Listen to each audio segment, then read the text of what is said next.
नमस्कार। इतिहास mix GK की श्रृंखला में ये हमारा इतिहास से संबंधित अंतिम वीडियो है। उसके बाद हम संभवतः विज्ञान या ज्योग्राफी शुरू करेंगे। तो चलिए, इस कड़ी में हमारा आज का ये पहला प्रश्न है, किस राज्य के संरक्षण में 3 संगमों का आयोजन किया गया? तो देखिए, इनमें चोर, चेल, चालुक्य, पांड्य शासक दे रखे हैं। इनमें अपना उत्तर है पांड्य शासक। ठीक है, देखिए, संगम वंश है या पांड्य शासक है, ये काफ़ी इंपॉर्टेंट बिंदु है। तमिल भाषा का जो प्राचीनतम साहित्य है वो संगम साहित्य के नाम से जाना जाता है।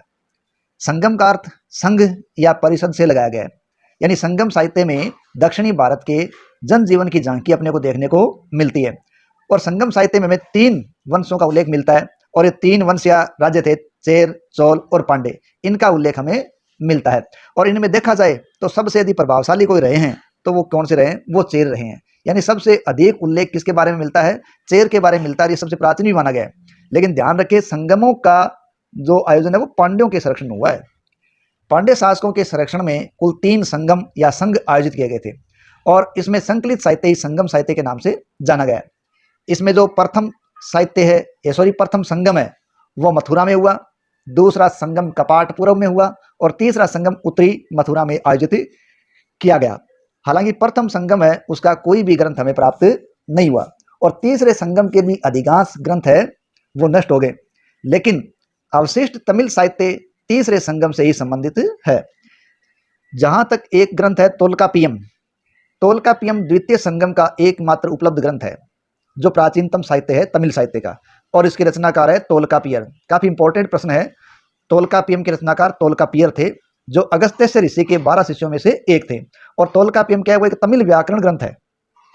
और ध्यान रखें, हमारे प्राचीन साहित्यों के अंदर जिस प्रकार विवाह के 8 प्रकारों का उल्लेख किया गया है, उसी प्रकार तोल्कापियम में भी विवाह के 8 प्रकारों का उल्लेख किया गया है। नेक्स्ट अपन इसमें देखें कि संगम साहित्य है उसका काल अलग अलग लोगों के द्वारा अलग अलग बताया गया है। लेकिन संगम साहित्य से हमें एक विशेष जो महाकाव्य मिलता है, वो महाकाव्य शिल्प पदीक्रम और मणिमेखले। ठीक है, शिल्प पदीक्रम और मणिमेखले ये संगम साहित्य के बहुत बड़े महाकाव्य हैं। जो शिल्प पदीक्रम है उसको मेंडले ने, ठीक है, इतिहासकार प्रोफेसर मेहंडाले ने शिल्प पदीक्रम को तमिल काव्य का इलियड और मणिमेखले को तमिल काव्य का ओडेसी कहा है। इलियड और ओडेसी, ठीक है, जो महाकवि होमर की रचनाएं हैं, ये इतिहास प्रसिद्ध इंग्लिश की रचनाएं हैं।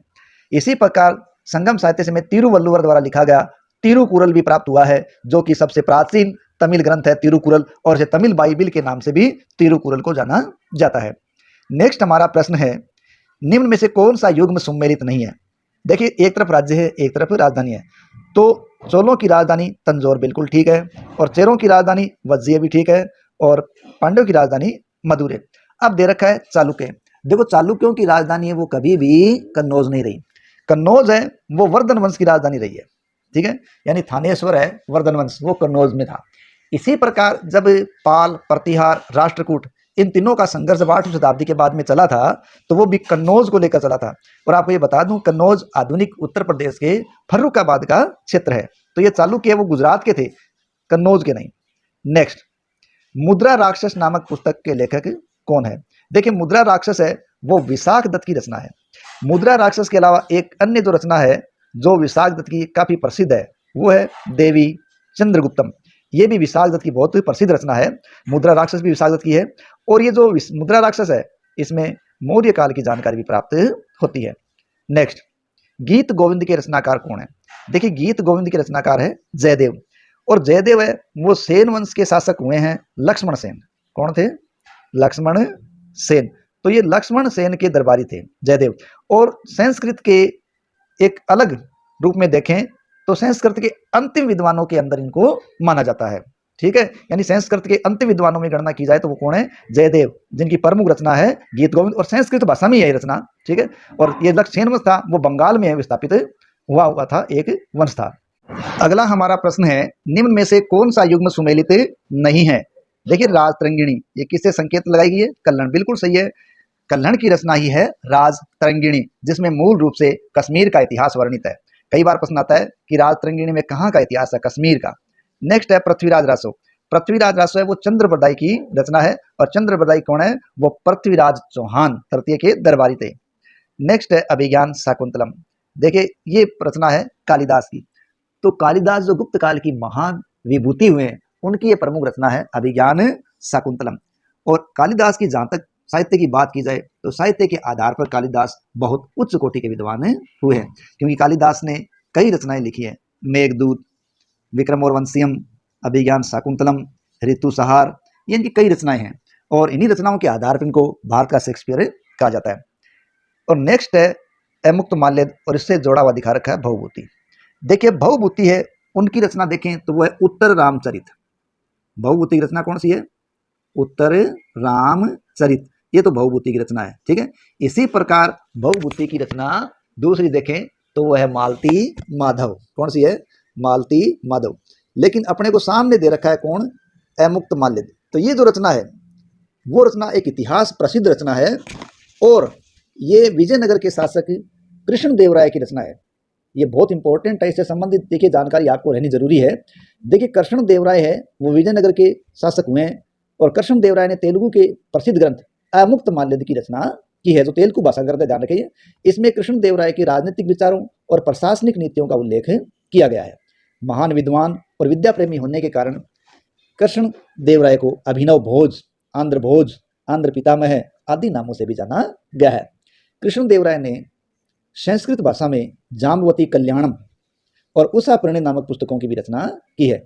और जिस प्रकार गुप्त शासक थे चंद्रगुप्त द्वितीय या विक्रमादित्य, उनके दरबार में जिस प्रकार विद्वान रहा करते थे, उसी प्रकार कृष्णदेवराय के दरबार में 8 विद्वान और कवियों का एक दल रहता था, जिन्हें अष्ट दिग्गज के नाम से जाना जाता था। और इनका काल तेलुगु साहित्य का स्वर्ण युग माना गया है। और इन 8 विद्वानों में तेलानी राम है वो उनके मुखिया थे। इसके अलावा अगर अष्ट दिग्गज कवियों की बात करें तो उनमें अलसानी पेदम है वो भी प्रमुख थे, जिसने मनुकारिता की रचना की है। विशेष याद रखें कि पुर्तगाली यात्री डोमिगो पायस और बारबोसा ये कृष्णदेवराय के दरबार में ही आए थे, और कृष्णदेवराय ने हजारा मंदिर जो कि राम को समर्पित है तथा विठल स्वामी के मंदिरों का निर्माण भी करवाया था।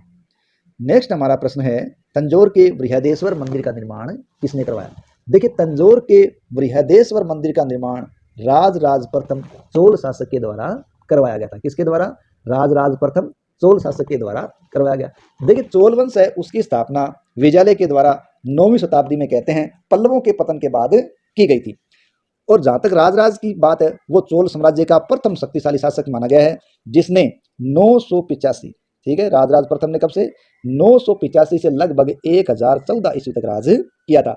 और इसी राजकाल के दौरान कहते हैं 1010 ईस्वी में उन्होंने राजराजेश्वर या वृद्धेश्वर मंदिर का निर्माण करवाया था। ठीक है, और इन्होंने शिव पादशेखर की उपाधि धारण की।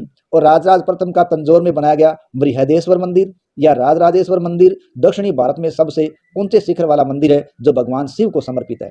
ठीक है, और ध्यान रखें ये 2006 में विश्व धरोहर में शामिल कर लिया गया है, और सन 2010 में इसका स्थापना दिवस है वो पूरे देश में बड़े धूमधाम से मनाया गया था। किसका?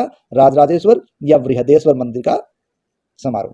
नेक्स्ट, गुलाम वंश का संस्थापक कौन था? देखिए भारत में गुलाम वंश का संस्थापक था कुतुबुद्दीन ऐबक।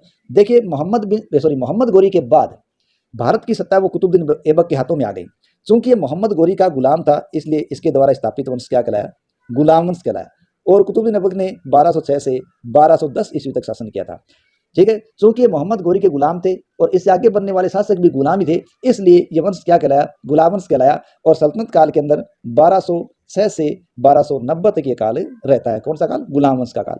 तो इसका संस्थापक था कुतुबुद्दीन ऐबक, जिसकी प्रमुख रचना है दिल्ली में कुतुब मीनार का निर्माण, जो इसने शुरू करवाया था अपने गुरु बख्तियार काकी की स्मृति में, लेकिन वो मर गया, बीच में पूरी नहीं हो पाई, तो इसे इल्तुतमिश ने पूरा करवाया था, जो कि 7 मंजिल की एक इमारत है।